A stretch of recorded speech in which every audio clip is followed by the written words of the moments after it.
आज मैं बताने जा रहा हूँ यूपी का वृद्धा विधवा विकलांग पेंशन का पैसा अब आपके 1 अप्रैल से पेंशन होगा बंद। जी हाँ साथियों, 1 अप्रैल 2026 से नया नियम लागू होने जा रहा है। जैसा कि साथियों आपको 1 अप्रैल 2026 से ये 3 लोगों का पेंशन होगा बंद। तो साथियों किनका बंद होगा किनका नहीं होगा संपूर्ण जानकारी बताऊंगा। आप मेरे वीडियो के अंत तक बने रहेंगे, मैं आपको स्टेप बाय स्टेप बताऊंगा। आप देखिए साथियों, आप यहाँ पर देख सकते हैं पात्रता और गलतियों के जारी होने के फेक दस्तावेज के हिसाब से साथियों सभी पेंशन धारकों का पेमेंट उनका रोका जाएगा और कुछ लोगों का नाम भी काटा जाएगा। जिन लोगों का नाम देखिए साथियों, जिन लोगों का मकान है, सरकारी मकान है और जिन लोगों का कि घर में सरकारी नौकरी है, तो साथियों उन लोगों का पेंशन होगा बंद। जैसा कि साथियों आपको यहाँ पर देख लेना है कि आपके घर में कोई सरकारी नौकरी करता है या आपका मकान अच्छा खासा बना है तो आपका भी पेंशन का पैसा हो सकता है बंद। जैसा कि साथियों आप यहाँ पर देख सकते हैं कि आपको यहाँ पर दे दिया है सरकारी नौकरी जिनका है, तो साथियों उन लोगों का पेंशन होने का संभावना है बंद। और जिन लोगों का मकान बन चुका है अच्छा खासा, तो साथियों आपको आधार के माध्यम से उनका डॉक्यूमेंट वेरीफाई होगा एआई के माध्यम से, तो साथियों आपका पेंशन का पैसा उसके हिसाब से आपका पेंशन का पैसा रुक जाएगा। 1 अप्रैल से उनकी पेंशन पर रोक लग सकती है। जैसा कि साथियों आप वृद्धा पेंशन धारक है, विधवा पेंशन धारक है, विकलांग पेंशन धारक हो, तो आपको इस वीडियो को पूरा देखिए और जो भी आपको कोई दिक्कत आ रही हो तो आप ये 4 से 5 काम कर लीजिए और आपका पेंशन का पैसा आना स्टार्ट हो जाएगा। और ये 4 से 5 काम नहीं करेंगे तो आपका पेंशन का पैसा रुक भी सकता है और आपका नेट पैसे नाम भी कर सकता है। जैसा कि आप यहाँ पर देख सकते हैं, आयु की सीमा बढ़ाकर आपका इनकम टैक्स पेमेंट के नए नियमों के अनुसार लाभार्थियों की पारिवारिक सीमा से कई राज्यों में 2 लाख से अधिक जैसा कि पाई जा रही है, तो उनकी पेंशन तुरंत रोक दी जा रही है। जैसा कि साथियों आपका वृद्धा पेंशन धारक है, विधवा पेंशन धारक है, विकलांग पेंशन धारक हो, तो साथियों आपका सालाना इनकम 2 लाख से कम है तभी आपको वृद्धा पेंशन का लाभ दिया जाएगा। और जिन लोगों का पेंशन का पैसा 2 लाख से ज़्यादा यानी कि सालाना इनकम उन लोगों का 2 साल से ज़्यादा है, तो उनका पेंशन का पैसा तत्काल सरकार रोकने की प्रबंध रच रही है। आप देखिए साथियों, आप यहाँ पर देख सकते हैं ये लोग अलग अलग पेंशन योजनाओं के तहत गहराई तक की वानी है। जैसा कि आपके वृद्धा पेंशन आपका एज आपका 60 वर्ष से अधिक रहेगा, तो आपको बुजुर्गों को आपको लाइव प्रमाण पत्र ऑनलाइन कराना पड़ेगा। जैसा कि साथियों आप वृद्धा पेंशन धारक हो या विधवा पेंशन धारक हो या विकलांग पेंशन धारक हो, तो आपका एज 60 वर्ष से अधिक है तो आपको लाइफ सर्टिफिकेट ऑनलाइन करवाना पड़ेगा।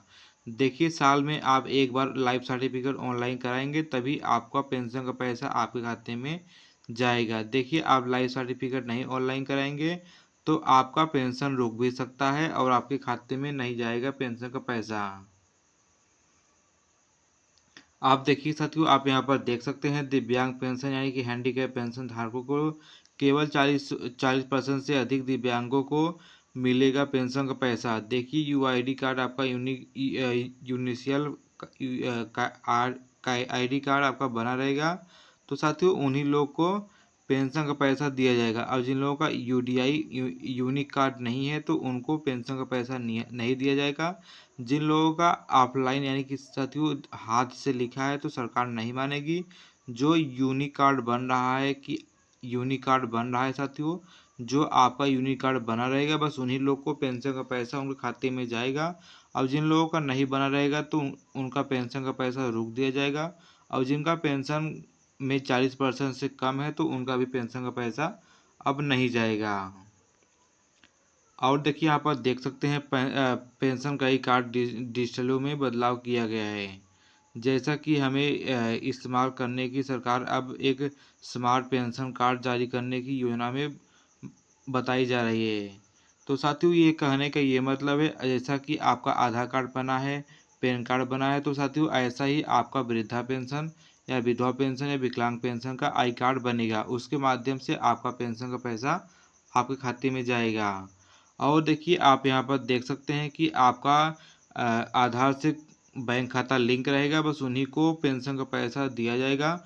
और जिन लोगों का पेंशन में आधार लिंक नहीं है, बैंक खाते में आधार लिंक नहीं है, तो उनका पेंशन का पैसा उनके खाते में नहीं जाएगा। आप देखिए साथियों, आप यहाँ पर देख सकते हैं पेंशन में कैसी यहाँ पर देख सकते हैं साथियों, आपका पेंशन का पैसा कैसे बचेगा कि हमारा पेंशन का पैसा आए, हमारा पेंशन ना रुके और नेट पर से हमारा नाम ना कटे। तो आप यहाँ पर देखिए, आप अगर आप चाहते हैं कि आपकी पेंशन ना रुके तो ये 3 काम तुरंत कराइए। सीएससी सेंटर पर जाकर आप अपना मोबाइल नंबर और आधार कार्ड में बैंक खाता जुड़वाएं, और आय प्रमाण पत्र में अगर आपका आय आपका कम है तो आपको 3 साल पुराना है तो आपको अपना नया वेरिफिकेशन करवाकर आपको आय बनवाना है। और देखिए साथियों, आप यहाँ पर देख सकते हैं तीसरा पेंशन पोर्टल पे चेक करें कि आपका यूपी का अधिकतम वेबसाइट में आपको पेंशन चेक करना है कि हमारा पेंशन एक्सेप्ट है, कोई डॉक्यूमेंट कोई दस्तावेज तो सरकार नहीं मांग रही है। आपको ssspyup.go.in से आप वहाँ पर जाकर आप देख पाएंगे। और देखिए, आप यहाँ देख सकते हैं उत्तर प्रदेश आधार सीडिंग एवं नई राशि, यानी कि कहने का ये मतलब है साथियों, जिन लोगों का आधार से सीडिंग रहेगा बस उन्हीं को सरकारी योजना का लाभ दिया जाएगा, और जिन लोगों का लिंक नहीं रहेगा उनको नहीं दिया जाएगा।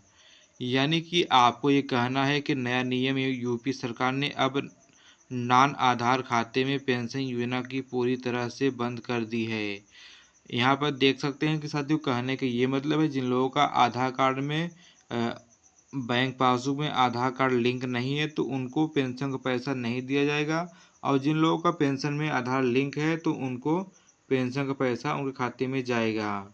जैसा कि आप यहाँ पर देख सकते हैं, ई केवाईसी अनिवार्य है अगर आपका मोबाइल नंबर आधार से एवं आधार से और आधार अपने आपके बैंक से लिंक है तो बस उन्हीं को किस्त उनके खाते में जाएगी। और जिन लोगों का आधार कार्ड से बैंक लिंक नहीं है और आधार से उनका पेंशन लिंक नहीं है तो उनको पेंशन का पैसा सरकार नहीं देगी। उनका पेंशन का पैसा रुक भी सकता है और निर्भर से नाम भी कटने का संभावना जो जताई जा रही है। तो साथियों, आप ये 4 से 5 काम कर लीजिए और आपका पेंशन का पैसा आना स्टार्ट हो जाएगा और आपका पेंशन का पैसा रुकेगा भी नहीं। जैसा कि आप यहाँ पर देख सकते हैं, 1 अप्रैल से नया नियम बिहार सरकार अब हर साल की तरह अब भी भौतिक सत्यापन एवं फिजिकली वेरीफाई कराने की कर रही है। अगर आपका भी यहाँ पर देख सकते हैं, सीएससी केंद्र पर जाकर आप अपना अंगूठा वेरीफाई बायोमेट्रिक करके आप अपना सत्यापन डॉक्यूमेंट करा लीजिए। यानी कि साथियों, कहने का ये मतलब है, आपको अपने बिहार के साइबर कैफ़े पर आप सीएससी सेंटर पर जाकर आप अपना डॉक्यूमेंट दस्तावेज वेरीफाई करवा लीजिए बायोमेट्रिक के जरिए। तब साथियों, आपका पेंशन का पैसा आपके खाते में जाएगा, और आप नहीं कराएंगे तो आपका पेंशन का पैसा नहीं जाएगा, आपका पेंशन का पैसा रुक भी सकता है। आप देखिए साथियों, दूसरा नंबर है मोबाइल अपडेट रहना चाहिए आपके पेंशन के पोर्टल पर। और देखिए, आपका जो मोबाइल नंबर आप पोर्टल में अपडेट करेंगे वो मोबाइल आपका चालू रहना चाहिए। और देखिए, तीसरा नंबर है मृत्यु प्रमाण पत्र रिपोर्ट। यदि परिवार में किसी पेंशन की मृत्यु हो चुकी है तो आपको वसूली रिसिप्टिंग की नोटिस भी जा सकती है। यानी कि साथियों, कहने का ये मतलब है, परिवार में किसी का पेंशन मिल रहा है, उनका निधन हो गया है तो आपको तत्काल समाज कल्याण विभाग यानी कि पेंशन विभाग में जाकर इन्फॉर्म देना है, तभी साथियों आपका पेंशन बंद होगा। या देखिए, आप इन्फॉर्म नहीं करेंगे तो सारा पेंशन जो सरकार भेजी रहेगी वो वसूली होगा, यानी कि रिकवरी आपका होगा पैसा। आप देखिए साथियों, आप यहाँ पर देख सकते हैं आपके 18वां नंबर निष्कर्ष क्या है। देखिए, ये आपको क्या करने से आपका पेंशन का पैसा आएगा और क्या करने से आपका पेंशन का पैसा नहीं आएगा, रुक जाएगा। चाहते हैं कि यूपी से बिहार एवं अन्य दिल्ली के राज्यों में देश के किसी भी राज्यों में आपको 1 अप्रैल 2026 से पहले आपका बैंक खाते में ई केवाईसी और पोर्टल पर जीवित प्रमाण पत्र जरूरी है। यानी कि कहने का ये मतलब है साथियों, आप वृद्धा पेंशन धारक है, विधवा पेंशन धारक है, विकलांग पेंशन धारक हो तो आपको 1 अप्रैल से आपको अपने बैंक में ई केवाईसी करवाना है और अपने पोर्टल में आपके अपने पेंशन में जीवित प्रमाण पत्र ऑनलाइन करवाना है। देखिए साथियों, आप इतना चीज़ करेंगे तभी आपको इस योजना का लाभ दिया जाएगा, अन्यथा साथियों आपका पेंशन का पैसा 1 अप्रैल से नहीं दिया जाएगा और आपका पेंशन के लिस्ट में से आपका नाम भी कटने का संभावना जताई जा रही है। तो साथियों, आप ये 4 से 5 काम कर लीजिए और अपना पेंशन का पैसा आपके खाते में जाएगा। और आपको कोई भी दिक्कत आ रही हो तो आप मुझे कमेंट करके बताइएगा। और मेरा वीडियो कहाँ से देख रहे हैं, कौन से ज़िले से देख रहे हैं, कौन से राज्य से देख रहे हैं, आप मुझे कमेंट करके बता सकते हैं। और देखिए, आप मेरे चैनल पर नए हो तो मेरे चैनल को सब्सक्राइब करिएगा, मेरे वीडियो पर एक लाइक करिएगा। मिलते हैं साथियों एक नए वीडियो में।